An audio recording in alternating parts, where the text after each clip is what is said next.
Good morning, everybody. Welcome to your Rangers Review morning briefing for Thursday, the 5th of June. I'm Derek Clark, and I'm joined by a fully strength squad this morning. Johnny McFarlane joins us. How's it going, Johnny?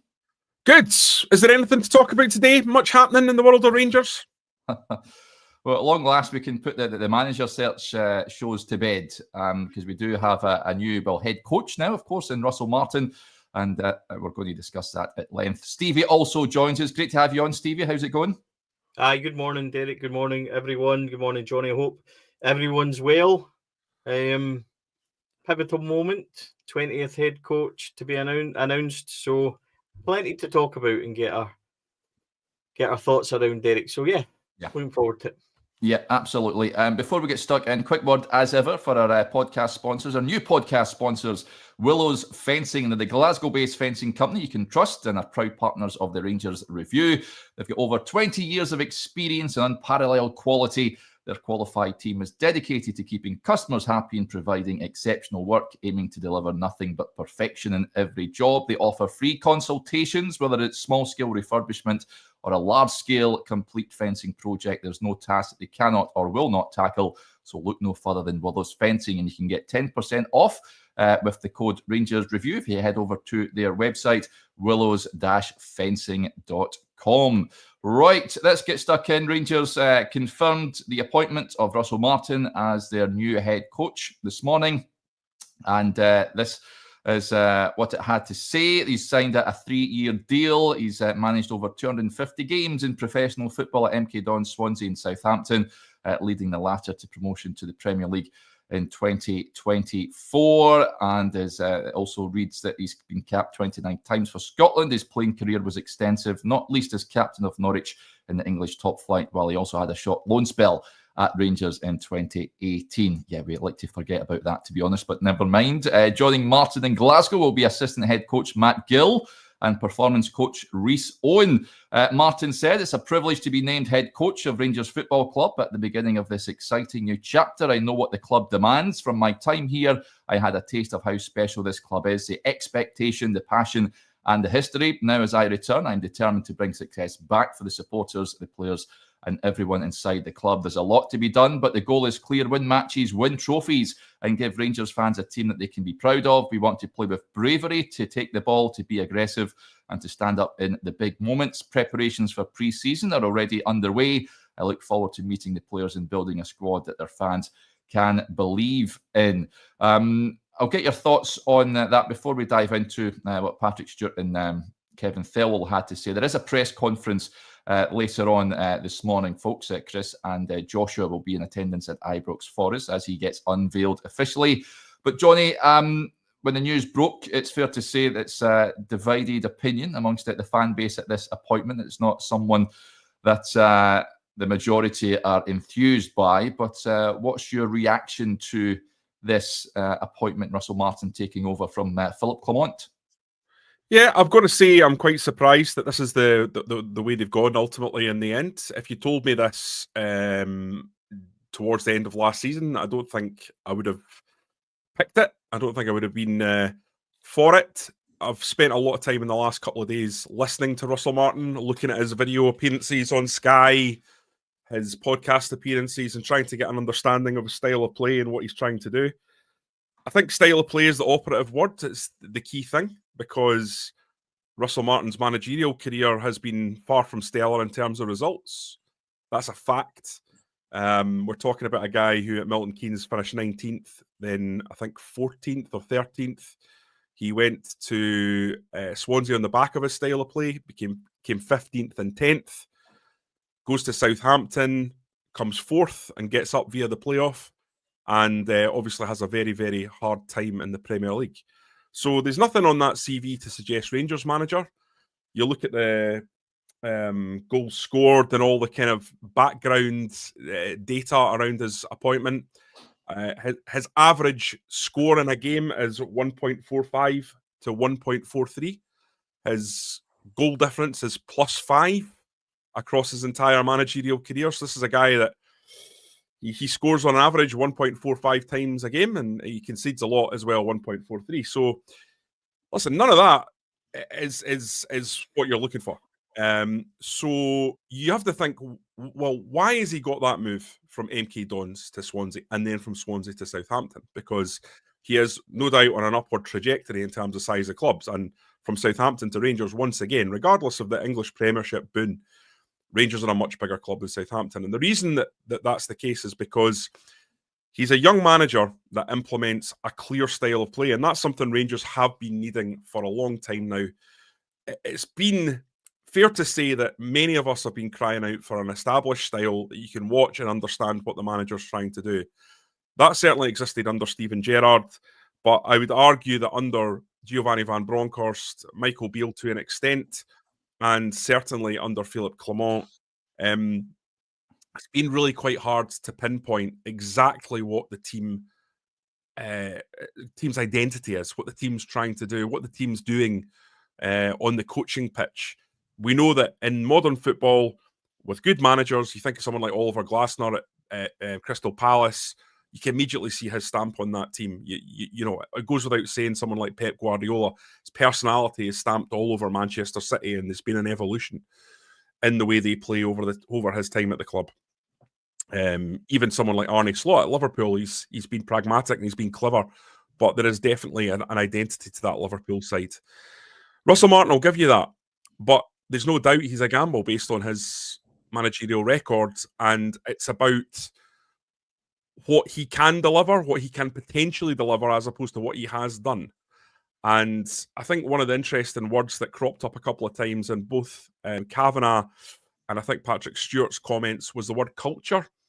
So there's clearly a different element to this as well, is about creating a new Rangers and a new culture at the club and a new ethos of leadership. He's a head coach, not a manager. And I think this is all part of what they're trying to do in terms of modernise. I think that Russell Martin will surprise people today. Having spent that amount of time listening to what he's got to say, he's a very, very good communicator. And he is clear and precise in what he says. Everything he says will be picked apart, we know that, and that's going to be something he's going to have to get used to. I think he had a bit of an up and down relationship with the Southampton press. I think he's going to find Scotland very, very different because of the amount of people that are up here attending press conferences and how much his words matter to the fans. But I think people will feel better by the end of today about this appointment because he is an intelligent, articulate man who will do well today. I promise you that. I'm sure of that. Yeah, he speaks well, Johnny, but at the end of the day, he has to win. He has to win football matches. Well, it's all really good being impressive. Absolutely. And that's going to be the key. But I do think that what we're now seeing is we're seeing the Joshua Barry utopia. We're about to test his beliefs. We're about to test the hipster ideology here. They've got everything they ever wanted, and now we're going to test some of these kind of shibboleths that guys our age, Derek, Stevie, we're all around about the same age. These ideas that we've built over the years about what a Rangers manager needs to be and what a Rangers manager looks like and what Scottish football needs, because this is a very different cultural change. So I think from that point of view, it's going to be fascinating. And one thing's for sure, this appointment is guaranteed to be a blockbuster. I'm sure there's going to be plenty to discuss in the months and weeks ahead. Yeah, before I come to you, Stevie, I'll just read you what the other individual said. Patrick Stewart says, our criteria for our next coach were clear. We wanted a coach who will excel in terms of how we want to play, improve our culture, develop our squad, and ultimately win matches. Russell was a standout candidate. This appointment is about building a winning team and a strong culture. He is no stranger to our club. We expect success, and Russell knows that. We are excited for his leadership. Kevin Thelwell said, through the many conversations Patrick and I have had with Russell in recent weeks, he has emerged as the outstanding candidate. Russell comes to Rangers with hard-earned experience. His time in the Premier League has sharpened his approach, both tactically and personally. He's better for it, and we believe that will translate into the kind of leadership and performance our supporters expect. His teams play dominant football. They control the ball, dictate the tempo, and impose themselves physically. They press aggressively and work relentlessly off the ball. These are all characteristics that we believe are required to be successful at home, away, and abroad. We're looking forward to getting to work with Russell immediately as we prepare for a demanding and important season ahead. Finally, Andrew Kavanagh says, I'm delighted to welcome Russell to Rangers. This was a thorough, rigorous process, and Russell impressed throughout. His appointment embodies the club's goal of attracting top talent, empowering them and supporting them We believe that Russell can improve on-pitch performance while also helping build the culture and infrastructure necessary for consistent and long-term success. So, yeah, a lot of mentions of the culture there. Stevie, what's your thoughts on Russell Martin as Rangers' new boss? Well, everybody knows my thoughts on it and concerns regarding Russell Martin, but that doesn't matter now, Derek. He's here. And that all gets pushed to the side and becomes secondary. He's the new Rangers head coach. Get behind him 100%. And you start to focus on, like Jonny said, educating yourself around what sort of head coach he's going to be. Looked a lot and kind of spoke a wee bit to Southampton fans online last night, and it's a bit of a mixed bag from them. A lot of positives, a lot of negative stuff as well. And, you know, you're just going to have to see where it goes. And spoke to, you know, these people to get their opinion on it because I don't know much about them. So, as Jonny says, he's been on an upward trajectory, and he finds himself here now. So, I've got concerns about his style of play. I don't think that's unfair, but you know, we would have concerns if it was anybody coming in. If it was Ancelotti, he's a bit unproven. We spoke about the context of that.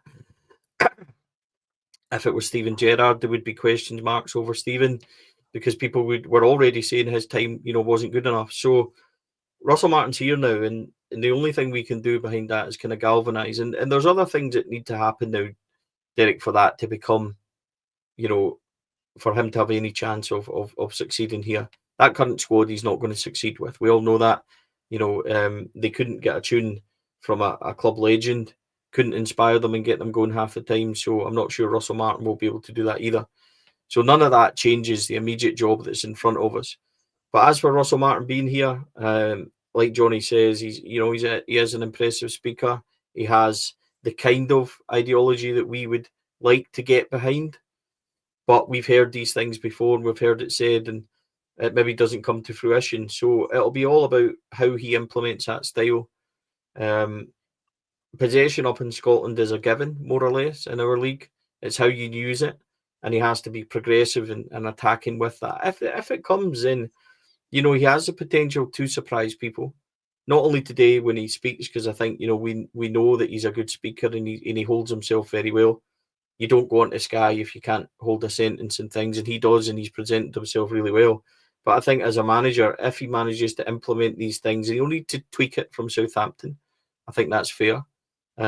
Because, you know, he's expected to win up here every week. So he might need to be a wee bit more aggressive and not direct as such as in, you know, forcing it forward, long ball style, because that's not his style. But I mean a bit more direct in terms of, you know, we need to try and break teams down quicker and get attacking more. That kind of style might be what he needs to change slightly in terms of what I've seen, because his style is very patient and possession based, waiting for the spare man. He might need to tailor that slightly up here, because teams are happy for Rangers to have the ball. So we might need to fix that a wee bit, and he might need to do that. But I listened to him speak on Sky when he talked about, you know, what would he have done differently with dark arts with Southampton. He would have done dark arts, and he would have been a wee bit more direct. So maybe he's learned, maybe he's evolved from his time there as well in the Premiership. So listen, my own thoughts are completely irrelevant anyway. They're especially irrelevant now. He's here. We get behind him, and we see what it brings.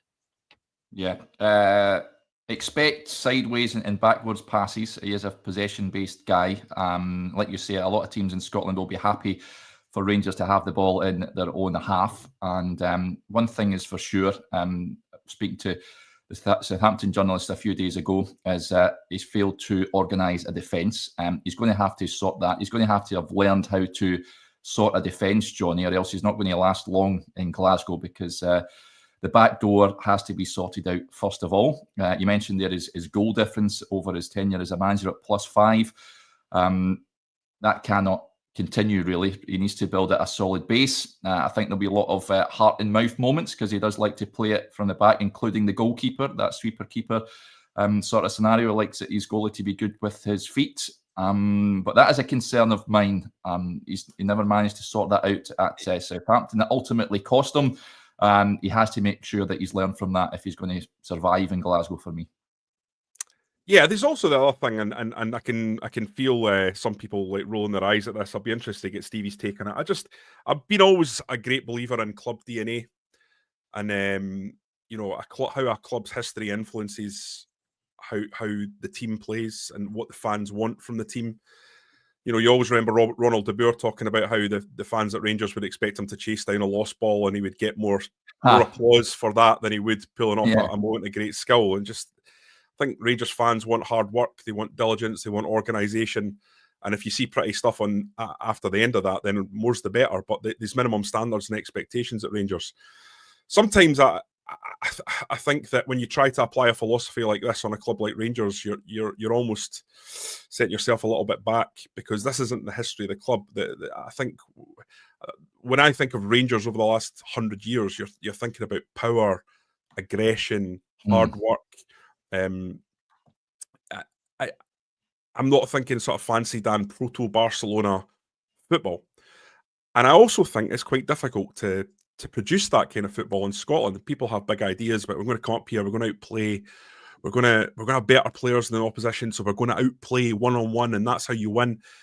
But there's a lot of factors here that foreign coaches or coaches from outside, and to be fair to Russell, he's played in it, so he knows this, or he should know this, that you don't think of. I was speaking to a former Rangers employee in the last week, and didn't want to go on the record on this, but we're talking about how they went to a game at Kilmarnock before Kilmarnock had the plastic pitch, and they were at the side of the pitch looking at the grass, and said to the fourth official, "How long's that grass? Is that within regulation?" And he said that the grass was coming up over his shoes, and there's no regulations for how long grass can be in Scotland. It was a ploy. It was an aim to slow down the ball. You think of that. You think of this person was talking about cold nights in November up in Dingwall, and you think you're going to play passing football, and they're hitting you hard, and the aggression's there, and refereeing in Scotland's a lot more lenient than it is even down in the Championship. So you've got all these other factors that we've seen time and time again inhibit this idea of total football up here. Now, some people, and I noticed somebody in the comments said, well, Celtic are playing that kind of football. Of course you can. By the way, I'm not sure they are, but of course you can play total football in Scotland. If you take the Barcelona 2008 team, all this is irrelevant. They'll still be able to play that quality of football. The question is actually, can Rangers afford a level of footballer? Do they have the finances to bring in the level of footballer that is good enough to outplay at this level? And I think over the last few years, fundamentally, that's been the problem. It's been recruitment. It's not been bringing in players that are good enough to implement that. So I think there's a lot of issues there and a lot of questions to ask, not just of Russell Martin, not just of his philosophy, but of the owners and how much backing they're going to give.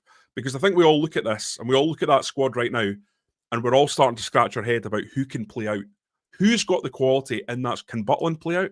Now, I think Butland needs replaced anyway, but I don't think he can. I don't think he is the guy to be the sweeper keeper that's coming between the two centre halves as a third spare guy starting the play from the back. You look at you look at the other areas of the team, and you start to think to yourself, right? Well, who does actually fit into this? So big questions and lots to do, and it's going to be a very, very interesting few weeks. But Stevie, like you're coming at it from a passionate fan point of view. What do you think about that comment about, or my theory on the sort of club DNA? Do you agree with that, or do you think that in modern football this is just the way of it? Well, it's interesting. I don't massively disagree. The Ronald de Boer thing's completely true. How much was Philip Sebo lauded after because he ran about a lot, and he was awful, wasn't he? But the difference between him was that he ran about and chased and gave 100% effort. And I remember his old firm performance at Ibrox against Stephen Presley, funnily enough, in a game that Rangers won 2-0. I think it might have been the Charlie Adam free kick game. Chris Boyd scored as well, and he missed a number of chances, one-on-ones, etc. He ballooned a couple, but it was okay because he ragdolled the defender and worked hard and bullied them about a bit. Couldn't finish, but he done that. And I think that's where, you're right in terms of the Ronald de Boer comment. this is where it's interesting for me, and it goes back to what Patrick Stewart said and has said previously about the football review and this club being broken, and we need to try and fix it, and it goes beyond the manager position. And they've now changed that. It's now a head coach. They're changing the type of head coach they've brought in. Russell Martin is different to anyone recently in terms of Clement and Beale and Van Bronckhorst. They don't play as ultra possession as him. Like Michael Beale, you've seen, more or less started going direct as soon as he got that job here.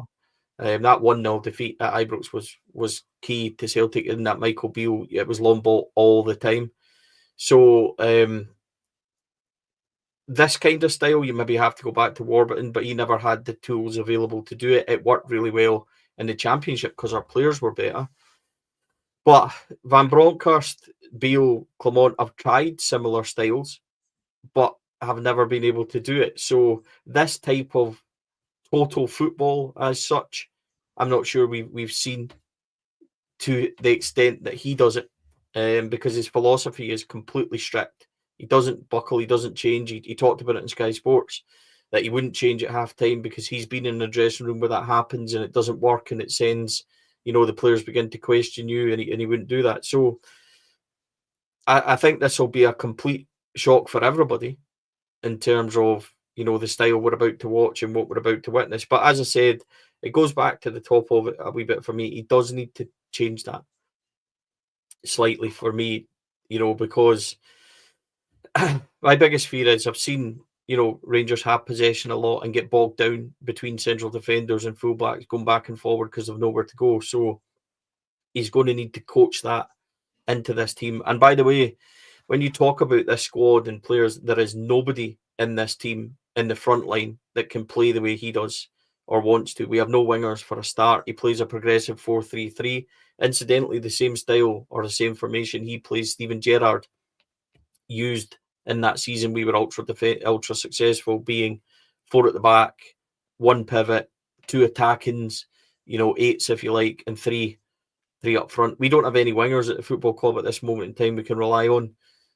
We don't have a forward that can press and harass the defenders the way that he wants to play.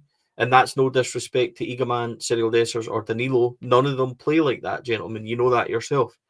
So we're going to have to do some major recruitment, not to mention the fact that we need centre-backs, we need full-backs, we need a 6.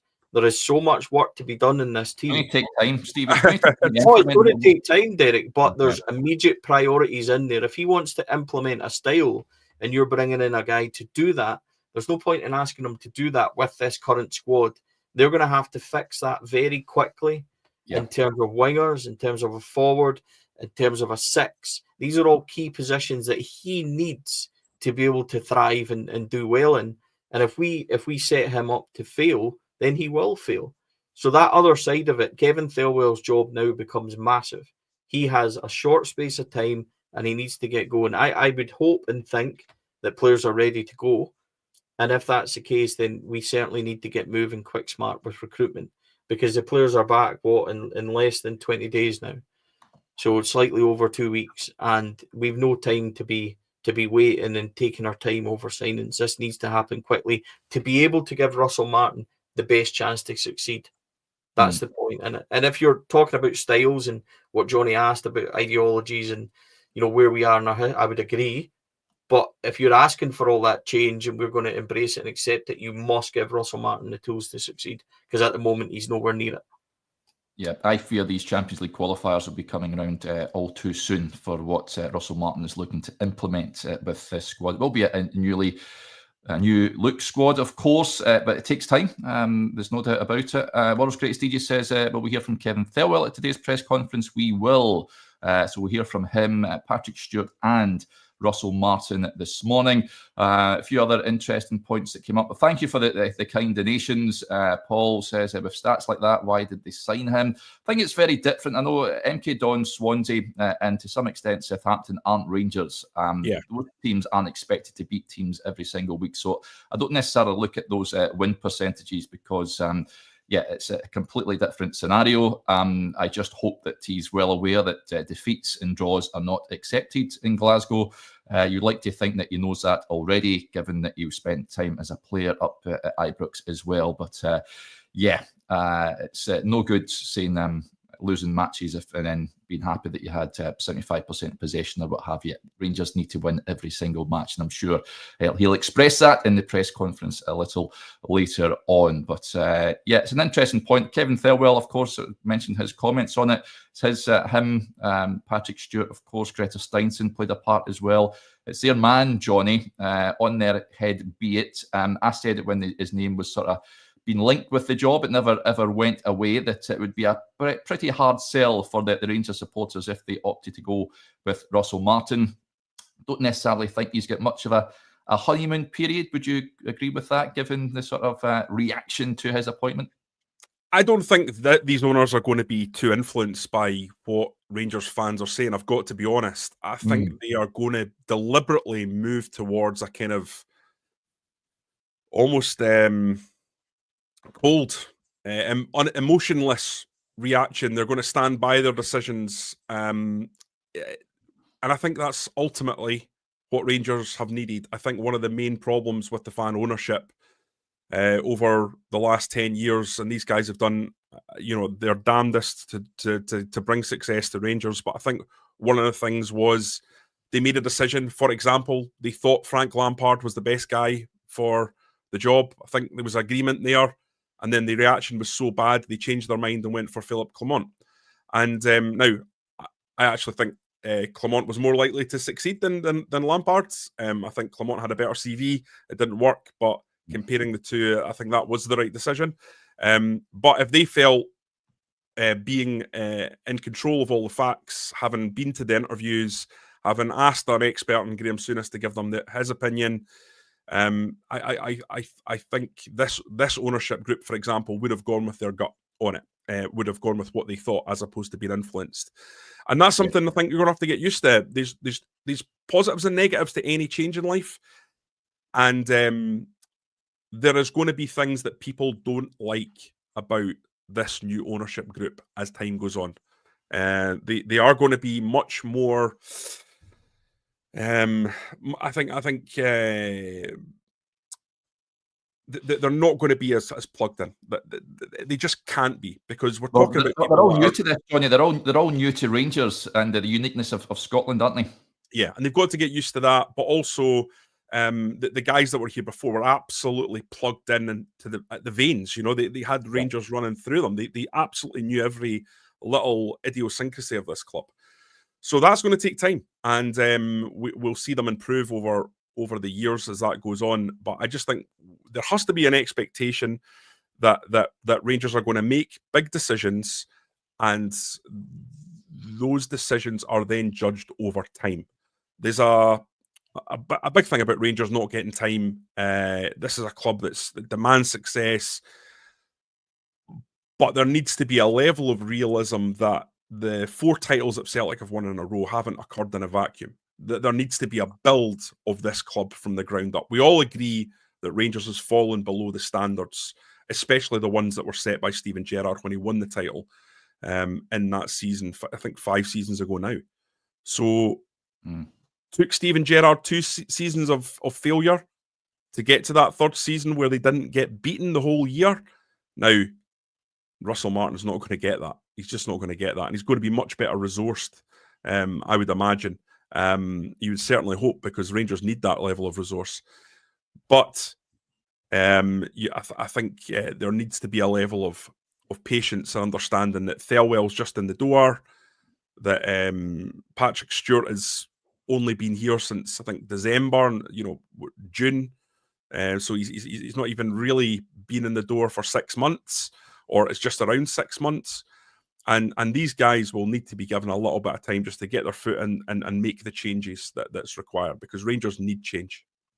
Can I just say on that just a second, Jonny? You said that, Russell Martin's not going to get that time. Russell Martin should get that time if that's what the owners and Kevin Thelwell and Patrick Stewart decide. If they decide this is this contract, this is this project, length of time, and there's that word we don't like. If it is that time, they cannot buckle under what's going on outside of Ibrox Stadium. Patrick Stewart came out and backed Philip Clement publicly twice. He backed him straight after Queen's Park, only to sack him the next defeat to St Mirren at home. We cannot have that again. You need to be strict with your beliefs. You need to block out the noise and say, no, this is the direction we're going in. If Russell Martin doesn't start well and 3 months in, everybody's bitching and moaning, you have to put that to the side and just focus on what's going on and ignore everything else, because we can't keep chopping and changing. We can't keep, bowing down to the noise from everybody else. Sometimes it's your noise. Oh, no. I'm the most patient and calm about, you know me. He'll get 10 minutes in pre-season, like everybody else. But they have to do, ignore all, do you know what I mean? They have to do that, and they have to stick to it. You can't have Patrick Stewart coming out and doing that again, because you lose trust in what he's saying then. If this is an appointment they've made, no matter what happens, they need to follow that through. So if they've got plans for windows, see it through. If they've got plans for Russell Martin to be 3 years, see it through and allow it to go from there. Steve, I totally agree with you on that, right? But also 40 years of watching Rangers kind of tells me at the back of my mind, it's knowing they are saying, well, if Rangers are sitting third and Derek McInnes's Hearts are rejuvenated and pulverising teams around them and looking like they're going to steal second in, say, October, November time, then, I'm just going by history. We had that, though. We had that there, and the board didn't react at that moment. Did they? So, we've had that, and it's, for me, it's about, if you've got in place an idea. It's different now, though. It's different now. Yeah. You need to see that through, and that's my point in it. And see, by the way, see people that say, "What if he'd started? What if he starts bad? What if we draw? What if we lose? What if we go out the chat?" It doesn't matter who's the manager. If that happened, if Steven Gerrard come in, you get people saying all over the place, "Oh, 1-9 should never have brought him back." If it was Ancelotti, you would have had people say, "Never been a manager before, no experience, told you we shouldn't have got him." Blah blah blah. It doesn't matter who it is. The expectations is you have to win from the start, no matter who you are. Doesn't matter if it's Russell Martin, Danny Rule, David Ancelotti, Steven Gerrard. Doesn't matter. You're the Rangers manager. You need to win from word go and from the start. So people saying, what's going to happen if he starts badly and everything else? There might be more noise, but it'd be the same kind of outcome and the same reaction as it is now. So as it would be for any manager. And that's the way I see it. Lots of comments coming in. Thank you for the donation. You can't do that. Says, can we get Barry in to manage the Old Firm and European games so he isn't having the Russell Martin appointment? Thanks to this one, Alex says, Johnny says Stevie's coming from a passionate fan position, so Johnny is not a passionate Rangers fan. We're all passionate Rangers fans, Alex, and thank you. No, I'm a Hibs fan. Have you not read Twitter? glory to the Hibees and all that. Now, listen, I'm a journalist fundamentally, so I'm trying to be dispassionate and trying to be as balanced as I possibly can be. That's my job. I've never hidden the fact that I grew up a Rangers fan, and I think it's silly when journalists do that. It's in the modern era you can't hide it. So I don't mind saying that. Obviously, I'm here on the Rangers review for a reason, and we wouldn't be doing this job unless that was the case. But I get this a lot, and it's just a simple fact of professionalism. You've got to try and be as balanced as you can. Stevie's fan media, and he holds us. That's what he does, and I don't think there's any issue with me trying to be as balanced as I can be. That's hopefully the balance and the yin and yang is supposed to be what's interesting about a video like this. And that's why I'm here. And Johnny, that's what you say to me as well. Give us a fan opinion. Give me your opinion, etc. I maybe look at it and certainly speak differently to Joshua would or to you would, and that's, like you said, that's how it's different. So no, I don't need to worry about that kind of thing. I'm always going to be passionate and grumpy. Derek's known that for 3 years now. Love this. John says, Derek, Stevie, Johnny, excellent pod, guys. Thanks for this. I'm depressed with the appointment, but this chat is really good. So every cloud and all that. A few other interesting points that came out. Roberto says, who's his assistant? So just if you are just joining us, folks, he will be assisted by Matt Gill and performance coach Rhys Owen, who he worked with out Southampton and I think Swansea as well, if I'm not mistaken. So it's two guys that he knows well. And those are the guys that are going to assist him on the touchline at Ibrox. A few points on players and who you could potentially attract to the club as well. This is an interesting one. Lewis says, bring Aribo home, please, Martin. Interestingly, I spoke to Alfie House at the Southampton Journal, asked him about Aribo, and then there's a general consensus and feeling that he may be allowed to move on from St Mary's this summer. Of course, they have brought in Will Still as their new manager. It'll be interesting to see how he gets on. I'd be all over that. He's been playing as a central midfielder, Johnny, with Southampton. Not quite hit the heights as he did at Rangers, but if they can strike a deal, I know he's on a substantial wage down there, but I'd be all over that if Rangers can strike a deal, bring Joe back. Well, I think one of the things that Alfie House said was that Russell Martin has a history of bringing players with him from club to club. When I spoke to Mark Warburton yesterday, the day before yesterday, actually, he talked about how important specific players were to the Russell Martin system. That, you know, especially those two attacking midfield players. So it's a midfield three, one holding with two bombing on, and those two that are coming in to receive the ball in midfield in tight areas and are bombing on. Those two are so important to the way he plays, and it might be that those are the kind of guys he's saying to the recruitment team, and he's saying to Thelwell, look, I'd like this guy, because they're a perfect fit. Now, I think people are slightly getting the wrong idea about the recruitment, and that I saw somebody in the comments saying, oh, like the manager doesn't have a say in the recruitment. The manager's got the final say in recruitment. But I'm assuming that it's going to be like it is at like most major clubs in 2025. It'll be a group effort. It'll be a team assessing whatever transfers come in, and it's the wisdom of crowds on players. The more voices that are chipping in, you'll get negative comments, you'll get positive comments, and everyone will come together to sort of pull a consensus from the brain trust that will be the recruitment team. And but the idea that Russell Martin won't say, well, I think this guy's perfect, he's going to suit Scottish football, he's going to suit me, and he's a guy I'd like to have up here. I think, of course, that's going to happen, and I'd be shocked if there weren't former Russell Martin players or a player that arrives at Ibrox. Perhaps Angus Gunn could join them at Ibrox, which would be... Stevie, I'll let you take care of that one, pal. He's good with the ball at his feet, Stevie. He was talking him up the other day there in the Scotland press conference. I know I get pelted when I forget the other week or so. See, the thing with a goalkeeper being good with his feet and that, he needs to be good with his hands and not a hologram, Derek. So I would be a bit concerned. But I did laugh that comment last night about the Southampton goalkeeper, Bazuna, was it, playing in the middle of the centre backs and becoming a third centre back to spray the passes around.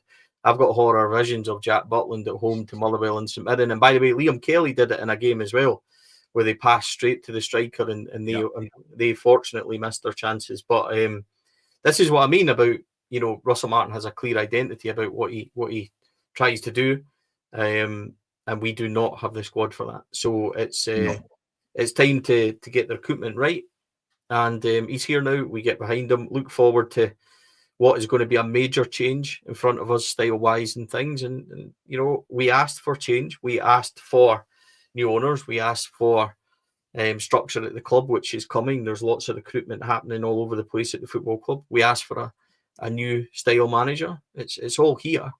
So now it's here. You know, there's no point in writing it off before it even starts. I've heard some ludicrous comments about, you know, this devalues the takeover and all that sort of stuff. And I think that's reactionary and emotional stuff. So let's just see how this pans out. We've got no choice. Writing it off at the moment, I don't think helps anyone. Let's see what happens. Get some good players in, Derek. Good players will solve a lot of things. We don't have good players in the abundance. We have a handful, I think. So let's get in and get players in that can help them, starting from goalkeeper all the way up, and then let's see where it takes us. So it's going to be an interesting few weeks, but there's no time to waste, that's for sure.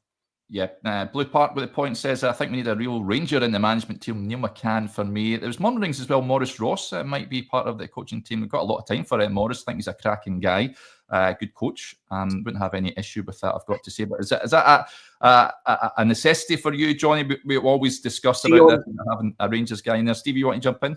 Yeah, just quickly. Johnny knows this anyway, but Maurice Ross and others will be getting interviewed for that position. So Rangers are looking for, and Russell Martin is looking for, I think Russell Martin's put Maurice Ross forward. So that's something that might happen in coming weeks. It's not definite at the moment. He's only bringing up the recruitment coach and his assistant at this moment in time. But Rangers will need a goalkeeping coach and stuff like that. There's been a few rumours around that. But with regards to Maurice Ross, that's his position. Yeah. No issue with that. I don't think you need a Rangers man. You've got a guy who's played there for 6 months, understands the Scottish. It's not like when you're bringing in a foreign coach who doesn't really have a link to the club, isn't really aware of Scottish football and British football and the idiosyncrasies. So I don't think you need it. But Maurice Ross is a guy I've done a couple of things with when he was at Cowdenbeath. I sat down with him. What I would say is that Maurice is one of the best football communicators I've spoken to. I've interviewed a lot of people in my career. Yeah. Maurice is a really, really intelligent, thoughtful, impressive guy on football, and I think he would be a real asset to the club being involved somewhere. I think he's we'll stop you there, Johnny. I'll stop you in your stride because Stevie has to hot foot it to Ibrox. We're keeping Stevie on a bit longer than it is. I'm looking at the time. Aye. Yeah, Stevie, off you go, buddy. But thank you for coming on. Thank you both. Thanks everybody for all their comments and watching, boys. I'm back on tomorrow, Derek, so I'll see you then, and I'll see everybody later. Off to speak to the man himself, so we'll look forward to that and report back later on. Take care. So there is. Yeah, on Maurice Ross. Yeah. I think we've had him a couple of times on the Rangers Review. Both times there was a huge response because he speaks so well. He absolutely understands this club. So having someone like that around, it's always good. But I think there's more to it than just that. You don't need a staunch cheerleader, Derek. You need someone who's a right good coach. Yes. And I've spoken to other people about Maurice Ross on the training pitch, and especially people at Motherwell, were raving about what Maurice Ross was bringing to that training ground while he was there. And I've always felt that he'd really add a lot to Rangers if he was able to get a role. So I really, really hope that's one that they look at. Yep, we had him on recently, Maurice. I can't remember what we're talking about again, but he talks really well. Actually, I had him on with Barry Ferguson when Barry was appointed, and Barry's leadership qualities. Yeah. Obviously, Mo was there in that team alongside Barry. Yeah, I spoke to him a good few years ago as well.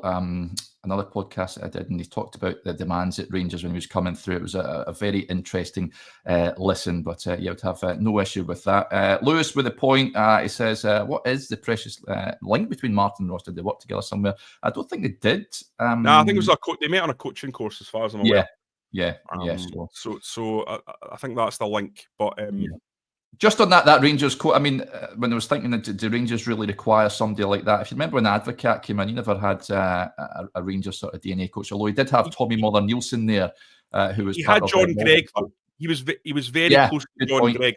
John Gregg at the time, I think, was I'm right in saying he was the media liaison officer at the time. It was a bit strange.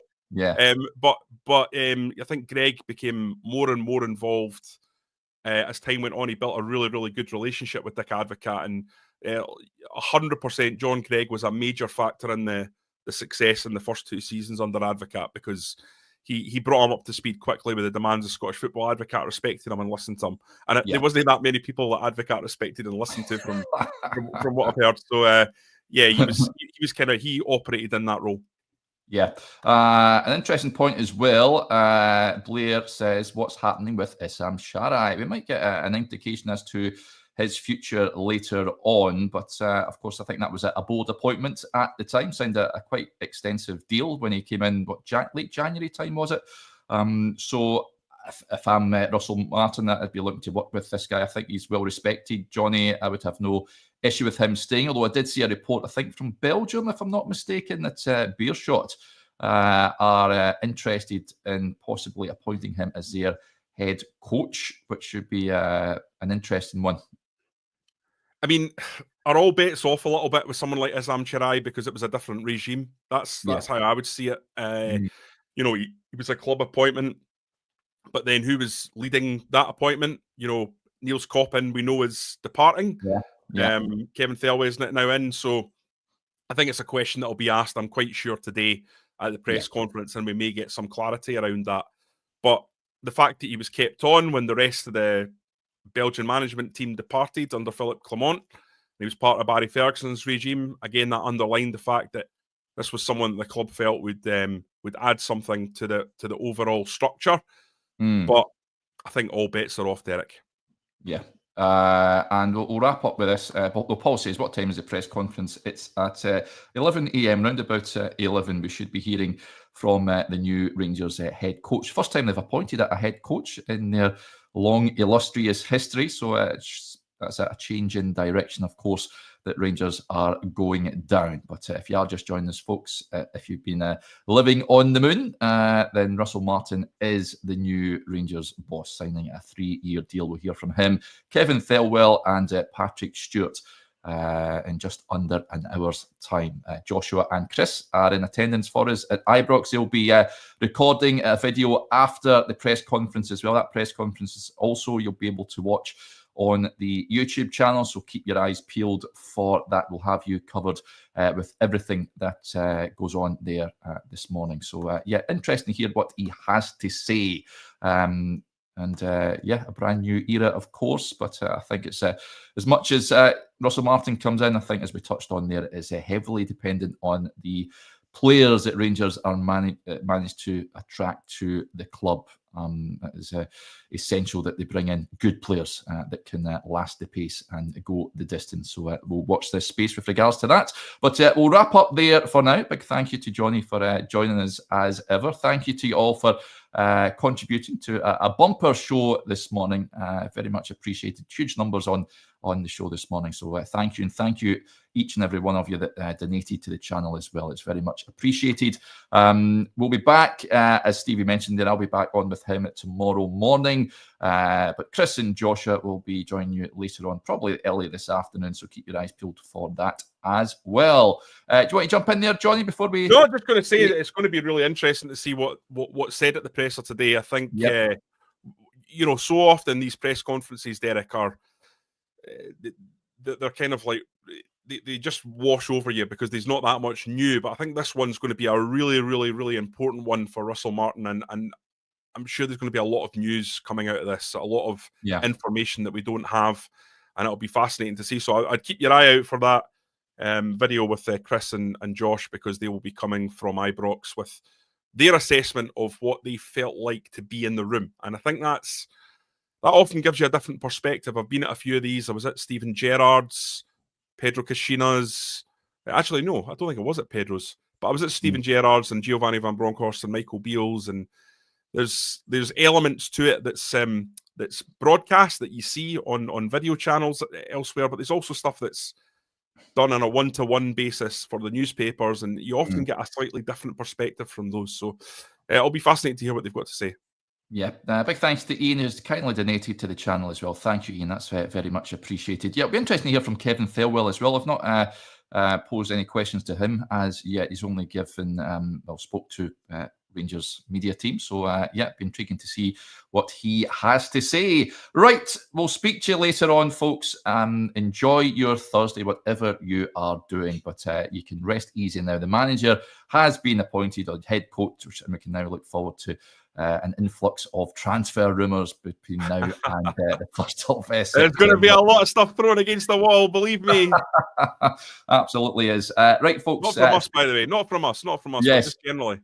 Yeah, most definitely. Make sure you're subscribed as well, folks. I say this every video to the YouTube channel. If you're not subscribed to the website as well, now is the time to do so. Just a quid for 6 months, which is ridiculous value. rangersreview.co.uk/subscribe to sign up. Right, bye for now, folks. Speak to you later on.